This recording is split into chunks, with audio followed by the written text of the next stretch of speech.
Bollywood silver screen presenting Thor Ragnarok.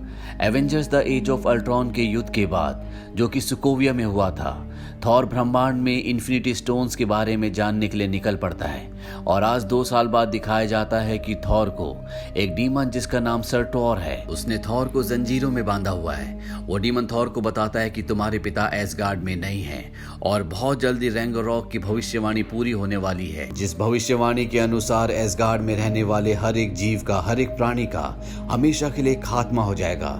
बस मुझे इंतजार है अपनी एटर्नल फ्लेम का। आज से हजारों साल पहले थॉर के पिता ओडिन ने इस डीमन को युद्ध में हराया था और इसकी पावर का जो सोर्स था, जिसे एटर्नल फ्लेम कहा जाता है, इससे छीन लिया था और अब वो एटर्नल फ्लेम एसगार्ड में है। डीमन कहता है कि एक बार मुझे मेरी एटर्नल फ्लेम मिल जाए, उसके बाद मैं उसे अपने क्राउन के साथ लगाऊंगा, जिससे मुझे मेरी पूरी शक्ति मिल जाएगी। उसके सींग ही उसका क्राउन है। थॉर को यह पता लगने के बाद वो अपने आप को हथौड़े से आजाद कर लेता है और इस डीमन को मारकर इसके सींग लेकर एसगार्ड वापस पहुंच जाता है। थॉर को लगता है कि रैग्नारोक की भविष्यवाणी उसने हमेशा के लिए खत्म कर दी। यहाँ आकर उसे पता लगता है कि उसका भाई लोकी उसके पिता ओडिन के रूप में यहाँ पर रह रहा है, पर थॉर जल्दी सबके सामने उसका पर्दाफाश कर देता है। इसके बाद वो अपने भाई लोकी को कहता है कि हमें अपने पिता ओडिन को ढूंढना होगा और ये दोनों के दोनों मिडगार्ड यानी कि अर्थ पर आ जाते हैं, जहाँ पर ये डॉक्टर स्ट्रेंज से मिलते हैं, जो इन्हें अपनी पावर से न्यूयॉर्क से नॉर्वे भेजता है, जहाँ पर इनके पिता होते हैं। ये अपने पिता से मिलते हैं। यहाँ पर ओडिन इन्हें बताते हैं कि बहुत जल्द वो मरने वाले हैं, उनका समय आ चुका है। थॉर कहता है कि मैंने फायर डीमन को मार दिया। ओडिन कहते हैं इससे कोई फर्क नहीं पड़ता, रैग्नारोक जरूर घटेगा, यानी एसगार्डियंस का अंत जरूर होगा। जैसी मेरी मृत्यु होगी, मेरी पहली संतान हेला, जिसे मैंने सालों से कैद करके रखा है, वो आजाद हो जाएगी। पहले वो एसगार्ड की सेना की लीडर थी। उसने और मैंने 9 रियासतों को यानी कि 9 ग्रहों को एक साथ मिलकर जीता था। वो बहुत ज्यादा ताकतवर और बहुत महत्वाकांक्षी बन चुकी थी, जो कि दूसरी दुनियाओं के लिए खतरनाक था। इसीलिए मुझे उसे कैद करना पड़ा। मैंने उसका नाम इतिहास से मिटा दिया था। इसके बाद ओडिन की मृत्यु हो जाती है। जैसी ओडिन की मृत्यु होती है, हेला जिसे ओडिन ने कैद कर रखा था, वो अपनी कैद से आजाद हो जाती है। वो थॉर और लोकी के सामने होती है। ये उसे बताते हैं कि ये भी ओडिन के बेटे हैं, लेकिन वो इन दोनों को कहती है कि अपनी रानी के आगे तुम दोनों को झुकना होगा। इस बात से थॉर को गुस्सा आता है और उसके पास जो उसका म्योनीर यानी कि हथौड़ा होता है, वो हेला की तरफ फेंकता है, पर हेला उसके म्योनीर को पकड़ लेती है और चंद ही पलों में चकनाचूर कर देती है। ये देखकर थॉर और लोकी दोनों हैरान होते हैं। हालांकि थॉर उससे लड़ना चाहता है, लेकिन लोकी बायफ्रॉस्ट का दरवाजा खुलवा देता है, जिससे दोनों के दोनों एसगार्ड की तरफ जाने लगते हैं। लेकिन इनके पीछे हेला भी आ जाती है।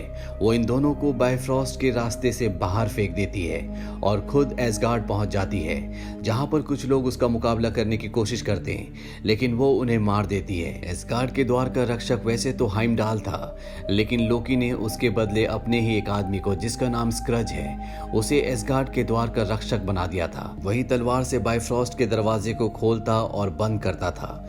स्क्रज हेला के साथ मिल जाता है। इसके बाद हेला एसगार्डियंस के सामने ये ऐलान करती है कि वही एसगार्ड की रानी है। जो लोग उसका विरोध करते हैं, हेला पल झपकते ही सबको मार देती है। इसके बाद वो उस कक्ष में जाती है जहां पर खतरनाक हथियार है। यहाँ पर टेसरेक्ट भी होता है, लेकिन हेला को टेसरेक्ट में कोई इंटरेस्ट नहीं है। वो एटर्नल फायर के पास जाती है और उस फायर को अपने हाथ में लेती है। इसके बाद वो जमीन तोड़कर नीचे तहखाने में जाती है। यहाँ पर उसकी वो आर्मी है जो उसके साथ उसके लिए लड़ा करती थी, जिन्हें ओडिन ने हेला को कैद करने से पहले यहाँ पर दफना दिया था।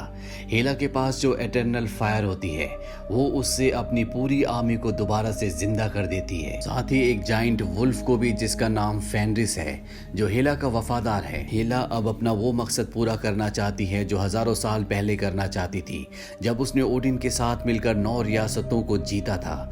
वो अपने साम्राज्य को फैलाना चाहती है, लेकिन जब वो बायफ्रॉस्ट के रक्षक स्क्रच के साथ बायफ्रॉस्ट के पास जाती है, तो वहां पर वो तलवार नहीं होती जिससे बायफ्रॉस्ट का दरवाजा खुलता है, जिससे किसी भी दुनिया में जा सकते हैं। दरअसल हाइमडाल उस तलवार को अपने साथ लेकर यहाँ से निकल चुका होता है। वहीं थॉर को दिखाया जाता है, जो हेला के बायफ्रॉस्ट से बाहर फेंके जाने के बाद एक प्लेनेट पर गिरता है, जिसका नाम सकार है। यहाँ आसपास चारों तरफ कूड़ा होता है। इस प्लेनेट के चारों तरफ बहुत सारे वार्म होल्स भी हैं और अब यहाँ पर एक शिप आता है जिसमें से इसी दुनिया के कुछ लोग निकलते हैं। वो थॉर के ऊपर हमला कर देते हैं। थॉर जब उनसे लड़ रहा होता है तभी यहाँ पर एक और शिप आता है जिसमें से एक लड़की निकलती है जिसका नाम होता है स्क्रैपर 142, यानी कि उसे इसी नंबर से इस प्लेनेट पर जाना जाता है। वो थॉर को अपने साथ ले जाती है और यहाँ इस प्लेनेट का जो राजा होता है जिसका नाम द ग्रैंड मास्टर है, वो थॉर को ग्रैंड मास्टर को एक ग्लैडिएटर यानी कि योद्धा के रूप में बेच देती है। थॉर को यहाँ पर लोकी भी दिखता है जो पहले से यहाँ पर होता है, जिसे देखकर थॉर खुश हो जाता है, लेकिन लोकी उसे पहचानने से साफ साफ इनकार कर देता है। अब ग्रैंड मास्टर थॉर को बताते हैं कि मैं यहाँ पर कॉन्टेस्ट ऑफ चैंपियनशिप करता हूँ, मैं चाहता हूँ कि तुम मेरी तरफ से लड़ो। ये एक तरह का टूर्नामेंट है जहाँ पर बड़े बड़े योद्धा आते हैं। अगर तुमने मेरे योद्धा को हरा दिया तो मैं तुम्हें आजाद कर दूंगा। इसके बाद थॉर को एक जगह बंद कर दिया जाता है और अगले दिन उसे उस जगह ले जाया जाता है जहाँ पर उसे एक योद्धा से लड़ाई करनी है और वो दूसरा योद्धा होता है हल्क। हल्क को देखकर थॉर खुश हो जाता है, लेकिन हल्क थॉर को नहीं पहचानता और इन दोनों के बीच में एक घमासान लड़ाई होती है जिसमें हल्क थॉर को बहुत बुरी तरह से मारता है। लेकिन तभी थॉर की आंखें बंद होती है और उसे अपने पिता ओडिन का विजन आता है, जिसके बाद उसे उसकी ठंडर की शक्तियां वापस मिल जाती है जो म्योनीर के नष्ट होने के बाद खत्म हो गई थी। इन शक्तियों से वो हल्क पर प्रहार करता है और जब वो जीतने वाला होता है तो ग्रैंड मास्टर एक बटन दबाता है जिससे थॉर की गर्दन पर लगे हुए गैजेट से उसे करंट लगता है और वो बेहोश हो जाता है। इसी गैजेट की वजह से थॉर को ग्रैंड मास्टर की बात माननी पड़ती है। अब थॉर की जब आंखें खुलती है तो वो देखता है कि उसके सामने हल्क है। ये दोनों एक ही रूम में होते हैं, लेकिन हल्क अभी भी इसे नहीं पहचानता। थॉर हल्क से पूछता है कि तुम यहाँ इस प्लेनेट तक कैसे पहुंचे। हल्क थॉर को क्विंजेट प्लेन दिखाता है। Avengers the Age of Ultron में जब अल्ट्रॉन्स का लगभग सफाया हो चुका था तो नताशा रमनॉफ यानी कि ब्लैक विडो ने हल्क को उस जगह से दूर रखने के लिए उसे क्विंजेट प्लेन से उस जगह से दूर भेज दिया था। पर रमनॉफ को ये नहीं पता था कि वो इस प्लेनेट पर आ जाएगा और पिछले 2 सालों से हल्क इसी प्लेनेट पर है। वहीं अब थॉर के पास इस प्लेनेट से निकलने का रास्ता है और वो है क्विंजेट प्लेन। पर जब वो इस कमरे से बाहर निकलने की कोशिश करता है तो अदृश्य दीवारें उसे बाहर नहीं निकलने देती। पर थॉर अपनी शक्तियों से हाइमडाल से संपर्क करता है। हाइमडाल उसे बताता है कि हेला ने एसगार्ड पर अपना कब्जा कर लिया है, पर मैं एसगार्ड वासियों को एक सुरक्षित जगह पर ले आया हूँ। मेरे पास बाइफ्रॉस्ट की तलवार भी है, लेकिन मैं बहुत ज्यादा वक्त तक हेला से बच नहीं सकता। तुम्हें जल्द से जल्द एसगार्ड आना होगा और कुछ ना कुछ करना होगा, नहीं तो सब कुछ खत्म हो जाएगा। अब यहाँ पर स्क्रैपर 142 आती है, वही लड़की जिसने थॉर को ग्रैंड मास्टर को बेचा था। थॉर ने इसे पहचान लिया होता है कि ये एक वेलकरी है। वेलकरी योद्धा एसगार्ड की वो फीमेल योद्धाएं थी जिन्होंने आज से हजारों साल पहले हेला के खिलाफ युद्ध लड़ा था, लेकिन इस युद्ध में सब के सब मारे गए थे। सिर्फ एक ही वेलकरी अब बची हुई है। थॉर उसे कहता है कि तुम्हें मेरा साथ देना होगा। मेरे पिता ओडिन अब इस दुनिया में नहीं रहे। मौत की देवी हेला ने एसगार्ड पर कब्जा कर लिया है। वेलकरी थॉर को कहती है कि अगर मौत की देवी हेला ने एसगार्ड पर कब्जा कर लिया है तो तुम एसगार्ड को भूल जाओ। दरअसल वो उसका साथ नहीं देना चाहती, क्योंकि आज से हजारों साल पहले उसने ओडिन की वजह से जब हेला से युद्ध किया था तो अपने सभी साथी योद्धाओं को खो दिया था और अब वो आखिरी वेलकरी बची हुई है। थॉर वेलकरी से उस इलेक्ट्रिक डिवाइस का रिमोट ले लेता है जो उसकी गर्दन पर लगा है, जिससे वो उस डिवाइस को निकाल देता है और यहाँ से निकलकर सीधा वो क्वीनजेट प्लेन पर जाता है। उसके पीछे पीछे हल्क भी आ जाता है, जहां पर हल्क नताशा रमनॉफ यानी कि ब्लैक विडो, जिसे हल्क पसंद करता है, उसका 2 साल पुराना उस वक्त का वीडियो देखता है जब वो क्वीनजेट प्लेन से ऊपर की तरफ जा रहा था। इस वीडियो में ब्लैक विडो से बोल रही होती है कि तुम्हारा प्लेन बहुत तेजी के साथ ऊपर जा रहा है, तुम्हें इसे घुमाना होगा। वो अदृश्य मोड पर है, इसीलिए हम उसे देख नहीं सकते। हल्क जब ये वीडियो देखता है तो उसे अपनी पुरानी बातें याद आ जाती हैं। दरअसल पिछले 2 सालों से वो हल्क के रूप में ही इस प्लेनेट पर है। वो एक बार भी ब्रूस बैनर नहीं बना। पर ब्लैक विडो के इस वीडियो को देखने के बाद उसके अंदर बहुत सारे बदलाव आना शुरू हो जाते हैं और 2 साल में पहली बार वो ब्रूस बैनर के रूप में आता है। वहीं दूसरी तरफ ग्रैंड मास्टर को दिखाया जाता है जो लोकी और वेलकरी को थॉर को ढूंढने के लिए भेजता है, क्योंकि उसे ऐसा लगता है कि थॉर ने उसके सबसे बड़े योद्धा हल्क को चुराया है। ये दोनों के दोनों थॉर को ढूंढने के लिए निकल पड़ते हैं, पर लोकी यहाँ पर वेलकरी को बताता है कि वो थॉर का भाई है, उसका नाम लोकी है। और जब वो वेलकरी के हाथ में वेलकेरियंस का टैटू देखता है तो वो समझ जाता है कि ये एसगार्ड की एक पुरानी योद्धा वेलकरी है।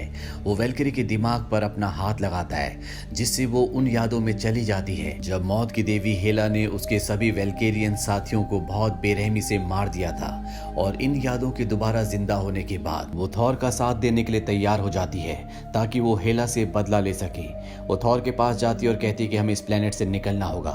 इस प्लेनेट से निकलने का एक ही रास्ता होता है और वो होता है टूटा हुआ सितारा, जो कि अब एक वार्म होल है। पर क्वीन जेट प्लेन यहाँ से नहीं निकल सकता, इसीलिए इन्हें ग्रैंड मास्टर का प्लेन चुराना होगा। हालांकि इन तीनों में से कोई भी लोकी पर विश्वास नहीं करता, लेकिन फिर भी थॉर लोकी को अपने साथ ले जाता है और जब एक ग्रैंड मास्टर के प्लेन तक पहुंच जाते हैं तो लोकी एक बार फिर से थॉर को धोखा देता है। पर इससे पहले कि वो सिक्योरिटी को यहाँ पर बुलाता, थॉर रिमोट का एक बटन दबाता है जिससे लोकी तड़पना शुरू हो जाता है। दरअसल वो इलेक्ट्रिक डिवाइस जो थॉर की बॉडी में लगा था अब उसने लोकी की बॉडी में लगा दिया होता है और रिमोट को उसी जगह फेंक कर ग्रैंड मास्टर का स्पेसशिप लेकर यहाँ से निकल जाता है। इसके बाद वेलकरी और ब्रूस बैनर भी शिप में आ जाते हैं और ये तीनों के तीनों स्पेसशिप से वार्म होल से होते हुए एसगार्ड पहुंच जाते हैं। एसगार्ड में दिखाया जाता है कि हेला उस जगह तक पहुंच जाती है जहां पर हाइमडाल और एसगार्ड के वासी छुपे हुए हैं, क्योंकि वो बाइफ्रॉस्ट की तलवार को हासिल करना चाहती है। पर हाइमडाल यहां से बाइफ्रॉस्ट पर आ जाता है ताकि वो इस दुनिया से निकल सके। पर इनके सामने हेला की फौज आ जाती है, साथ ही वो दैत्यनुमा भेड़िया जो अकेले ही इन सब को खत्म कर सकता है। पर अब यहाँ पर वल्केरी और ब्रूस बैनर भी पहुंच जाते हैं। ब्रूस बैनर उस दैत्यनुमा भेड़िया को रोकने के लिए शिप से कूद जाता है और जब वो हल्क बन जाता है तो हल्क अकेले ही उस दैत्यनुमा भेड़िए से लड़ना शुरू करता है। ये दोनों के दोनों बाइफ्रॉस्ट ब्रिज से नीचे गिर जाते हैं। वहीं थॉर को दिखाया जाता है जो हेला के पास जाता है। थॉर के पास उसके पिता का त्रिशूल भी है और वो हेला से लड़ना शुरू करता है, पर हेला के सामने वो टिक नहीं पाता। हेला उसकी एक आंख भी फोड़ देती है। वो थॉर से कहती है कि मैं मौत की देवी हूँ, तुम क्या हो? और तभी थॉर आत्माओं की दुनिया में अपने पिता ओडिन से मिलता है। वो अपने पिता से कहता है कि मेरे अंदर इतनी शक्ति नहीं है कि मैं हेला का सामना कर सकूं और अब मेरे पास मेरा हथौड़ा भी नहीं है। ओडिन उसे बताते हैं कि हथौड़ा तुम्हारी शक्ति नहीं थी, वो सिर्फ तुम्हारी शक्तियों को कंट्रोल करने के लिए था। तुम्हारे अंदर मुझसे भी ज्यादा शक्तियां हैं। इसके बाद थॉर की चेतना वापस वहीं आ जाती है जहां उसके सामने हेला है और अब थॉर अपनी बिजली की शक्ति का इस्तेमाल करके हेला को एक जोरदार झटका देता है जिससे वो बहुत दूर जाकर गिरती है। वहीं बाइफ्रॉस्ट ब्रिज पर दिखाया जाता है जहां पर लोकी उन लोगों के साथ पहुंच जाता है जो साकार ग्रह पर गुलाम थे। उसके पास एक बहुत बड़ा स्पेसशिप भी होता है जिसमें वो एसगार्ड के लोगों को भेजना शुरू करता है ताकि उनकी जान बचाई जा सके। साथ ही वो हेला की सेना से मुकाबला भी करता है। यहाँ पर थॉर भी आ जाता है और अब थॉर, लोकी, वेलकेरी और बाकी सभी योद्धा मिलकर हेला की पूरी सेना को खत्म कर देते हैं। वहीं दूसरी तरफ हल्क को दिखाया जाता है जो उस दैत्यनुमा भेड़िए से पानी के अंदर लड़ रहा होता है, जिस लड़ाई में हल्क की जीत होती है और वो उस दैत्यनुमा भेड़िए को एक बहुत ऊंचे झरने से नीचे फेंक देता है। वहीं थॉर, वल्केरी और लोकी के सामने हेला आती है। हेला थॉर के सबसे बड़े प्रहार के बाद अभी भी जिंदा होती है और यहाँ पर थॉर को एहसास होता है कि उन्हें रैग्नारॉक को रोकना नहीं है बल्कि इसे घटने देना है। वो लोकी से कहता है कि तुम जाओ और फायर डीमन सर्टुअर के क्राउन को, जिसे मैं दूसरी दुनिया से यहाँ लाया था, उसे एटर्नल फ्लेम के ऊपर रख दो, क्योंकि यही भविष्यवाणी थी।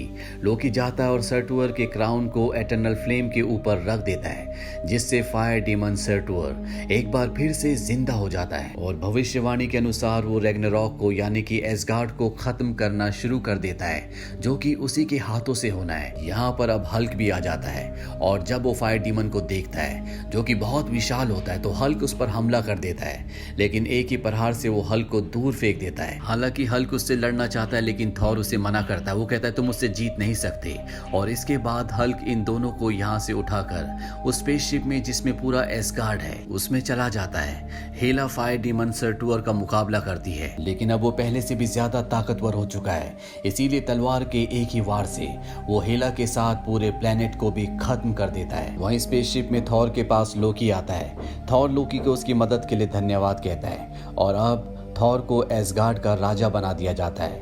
थॉर कहता है कि हमारा प्लेनेट खत्म हो चुका है पर अभी भी हमारे पास एक ऐसी जगह है जहां पर हम जा सकते हैं और वो है मिडगार्ड यानी कि अर्थ। और इसी के साथ ये फिल्म यहीं पर खत्म हो जाती है। मिड क्रेडिट सीन में दिखाया जाता है जहां पर लोकी थॉर से पूछता है क्या मेरा अर्थ पर जाना सही होगा, क्योंकि अर्थ पर मुझे कोई भी पसंद नहीं करता। थॉर कहता है कि अब जो होगा वो अच्छा ही होगा और तभी ये देखते हैं कि इनके स्पेसशिप के सामने एक बहुत ही जाइगेंटिक स्पेसशिप है जिसके बारे में इसे कुछ नहीं पता।